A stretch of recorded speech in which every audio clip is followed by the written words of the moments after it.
Today's class is dedicated for Shleima, for Naftali, Hersh ben Rachel, and for Esther bas Shoshana, and Elias Neshama Moshe ben Chaim. The Midrash, it says in the Midrash in Parshas Vayeira, the Sfas Emes points this out, that the Midrash quotes a verse from Eov. After my skin was stricken, they pierced me, and I see the judgment of God before my flesh. It's a difficult line to understand. So thanks to the Midrash, we understand it better. The Midrash rewrites this in this way. It's a thing that Avram is saying, as it were, to the world. After I performed bris milah, many people circled around me to follow my path, and once I made this change in my flesh, I was able to see Hashem much more clearly. We see from this beginning part of the Torah, of this parsha, and many people comment on this, that Avraham perceived Hashem after the bris milah. The Sforno explains that's because when somebody does something great, they merit the divine presence. They can see God, as it were, because of this awesomeness that they have done. So awesome deed. The Sfas Emes explains this in a more Kabbalistic way. One of the goals of our life as Jews is to reveal the hidden vitality in the universe, which is Hashem. And we do this by removing the klipa. Klipa is a Kabbalistic term. It literally means like a peel, like a cover. An egg has a klipa, a fruit has a klipa. So imagine that holiness also is covered. Why is that? Why is holiness covered? Well, first is that Sfas Emes reminds us his theory that Hashem created the world so that people would be aware of his presence and bring testimony by how they live their lives, that Hashem gives life to all creation. But in order for this to be something that people pursue, it can't just be something you read on a billboard. We have to search and look for Hashem in everything.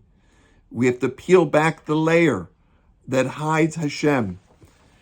And Avraham, after his bris milah, was now able to perceive Hashem in a way that he was not able to perceive Hashem before. So, how does this relate? How does this relate to us? Let's remember that the Zohar calls this word the Alma, the Shikra, a world of falsehood, for a couple of reasons. One, because we can't see the real workings of how the world goes on. You know, have you ever seen one of those how it's made about a film, like a documentary, how the film is made? And what we see in the film is this incredible, you see Luke Skywalker, he's flying his ship and he's so excited and he's just flying through the universe. And of course, if you step back and you see how it's made, you see them sitting there on these little chairs in a studio in front of a green screen with dozens of people and microphones and lighting. It's an enormous setup for this one scene of Luke flying through space. And we realize when we go to the movies that what we're seeing in the movies is not real life, although some people can get confused, right? It is a creation. So using that we all understand how that works, I'd like to draw ourselves to the world around us. In the same way that we cannot perceive when we watch a movie everything that went into making the movie, we do not perceive everything that goes into the reality that we inhabit, because Hashem keeps so much of it hidden from us. This is a complicated thing. It's hidden for a variety of reasons. And on Shabbos, we can peel back some of that hiddenness and perceive God in ways that we can't perceive God any other time. The bris milah that Avram did, this was a physical act that he did. There's a physical aspect of revealing the divine, but it's a spiritual mind shift that a person also has to undergo in order to perceive the divine. So,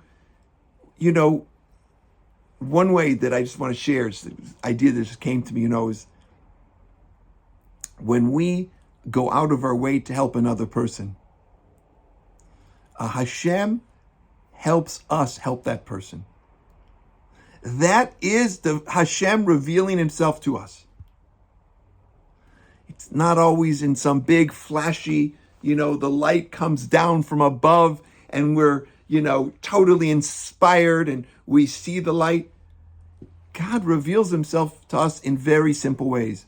I'll give you two small instances to have this week and then we'll finish. One, I posted that there's a elderly man, this is about a week or two ago, who needed help paying his rent. And myself and another member of the shul, we set out to try to help him out. And sure enough, thanks to these different efforts, we were able to help him pay 2 months' rent quite easily, actually. And it was incredible, right? We just went out to do it and Hashem made it happen. And then the second thing is I posted on Facebook that there's a Ger Tzedek, a righteous convert who's going to Muncie to learn full-time in yeshiva. They did their conversion program here, but they really want to become a Torah scholar. And I said, we want to give him $500 so he has something in his pocket when he's in yeshiva and to help him out. And within hours, people had Venmo'd the shul and we had the $500, right? I see Hashem in that. I see Hashem in that when we go out of our way to help somebody, that the Hashem makes it so apparent to us that we're all interconnected, that there's goodness and godliness all over.